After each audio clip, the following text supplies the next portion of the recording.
পানিগ্রাম নয়ারহাট বাজারে তৃণমূলের পথসভা হরিহর দাসের সমর্থনে তোপ বিরোধীদের বিরুদ্ধে নিজস্ব সংবাদদাতা শীতলকুচি বিধানসভা কেন্দ্রে তৃণমূল প্রার্থী হরিহর দাসের সমর্থনে পানিগ্রাম নয়ারহাট বাজারে অনুষ্ঠিত হল এক পথসভা। সভায় উপস্থিত ছিলেন সভাপতি মহেন্দ্র বর্মন, কোচবিহার জেলা তৃণমূল কংগ্রেসের সাধারণ সম্পাদক মজিরুল হোসেন, মাথাভাঙা ১ নম্বর পঞ্চায়েত সমিতির সভাপতি রাজিবুল হাসান সাগর, শহীদুল আলম, বিপ্লব সরকার, মাম্পি বর্মন, সুজাতা বর্মন সহ অন্যান্য নেতৃত্ব।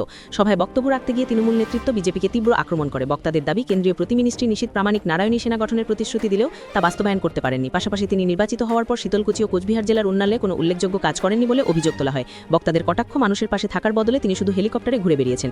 এদিন সভায় বিজেপির প্রার্থী সাবিত্রী বর্মনকেও নিশানা করা হয়। বক্তারা বলেন, সাবিত্রী বর্মন এর আগে একাধিক নির্বাচনে পরাজিত হয়েছেন, তাই মানুষ এবারও তাকে প্রত্যাখ্যান করবেন। একই সঙ্গে শীতলকুচির প্রাক্তন বিধায়ক বরেনচন্দ্র বর্মনের বিরুদ্ধেও নিষ্ক্রিয়তার অভিযোগ তোলা হয়। বক্তাদের দাবি, তিনি জয়ী হওয়ার পর এলাকায় মানুষের পাশে দেখা যায়নি এবং উন্নয়নমূলক কাজও করেননি। তৃণমূল নেতৃত্ব রাজ্যের মুখ্যমন্ত্রী মমতা বন্দ্যোপাধ্যায়ের বিভিন্ন জনকল্যাণমূলক প্রকল্পের প্রসঙ্গ তুলে ধরেন। তারা বলেন, দুর্গাপূজার জন্য রাজ্য সরকার ১,১০,০০০ টাকা করে অনুদান দেয়, কিন্তু বিজেপি শাসিত রাজ্যগুলিতে এমন সহায়তা কোথাও নেই। বক্তারা এদিনের নির্বাচনকে বাঙালি বনাম বাঙালি বিরোধী ও দিল্লির শক্তির লড়াই বলে উল্লেখ করেন। তাদের দাবি, রাজ্যের উন্নয়ন অব্যাহত রাখতে তৃণমূল সরকারকে পুনরায় ক্ষমতায় আনা জরুরি। পাশাপাশি অন্যান্য রাজ্যে এ ধরনের জনমুখী উন্নয়নমূলক প্রকল্পের অভাব রয়েছে বলেও দাবি করা হয়। তৃণমূল প্রার্থী হরিহর দাসের পক্ষে ব্যাপক জনসমর্থনের আহ্বান জানিয়ে হরিহর দাসের অপেক্ষায় সভা চলতে থাকে।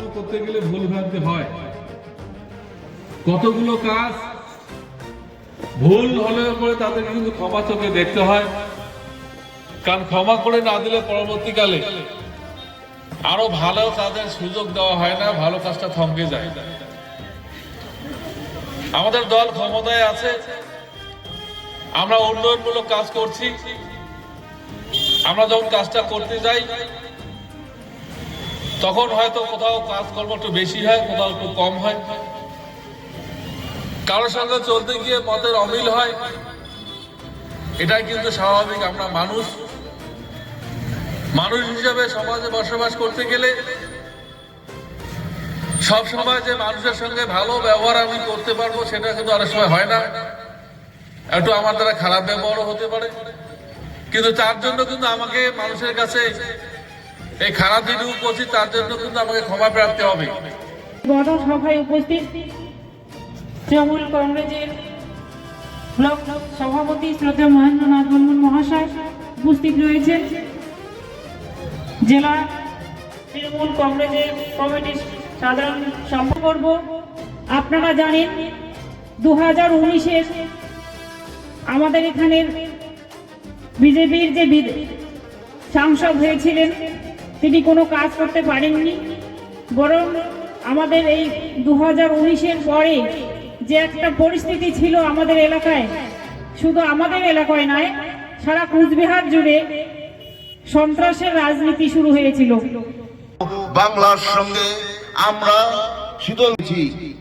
আমরা বিগত দিনে আমাদের যে ভুল, আমাদের যে ভ্রান্তি, সেগুলো আমরা কিন্তু 21-এর নির্বাচনে আমাদের যে ভুল, 19-এর নির্বাচনে আমাদের শীতলকুচির মানুষের যে ভুল, যে আমাদের এই ভুলের প্রায়শ্চিত্ত আমরা শীতলকুচি বিধানসভার মানুষ গত 24-এর লোকসভা নির্বাচনে এই শীতলকুচির মাটি থেকে আমরা কিন্তু সেটা মোচন করে ফেলেছি।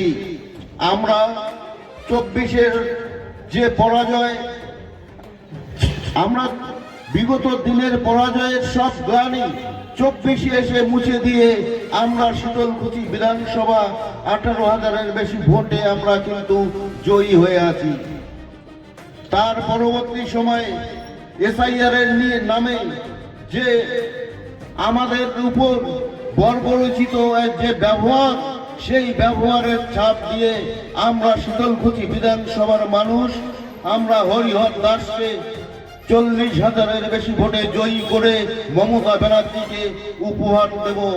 এবং আমরা আমাদের পশ্চিমবঙ্গ সরকারের মাননীয় মুখ্যমন্ত্রী এবং আমাদের নেত্রীর যে এখানে উন্নয়নের যে বিজয় রথ, সেই বিজয় রথ যাতে আরো ত্বরান্বিত হয়, আরো দ্রুততর ভাবে আমরা সেই বিজয় রথ যাতে এগিয়ে যেতে পারে সেই রাস্তা প্রশস্ত করব।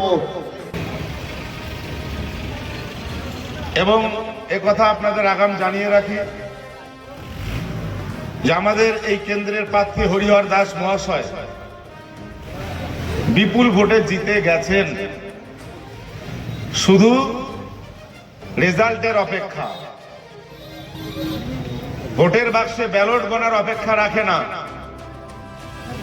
4 তারিখে সরকারিভাবে রেজাল্ট হবে। হরিহর দাস শীতলকুচি বিধানসভা কেন্দ্রে বিপুল ভোটে জিতবে।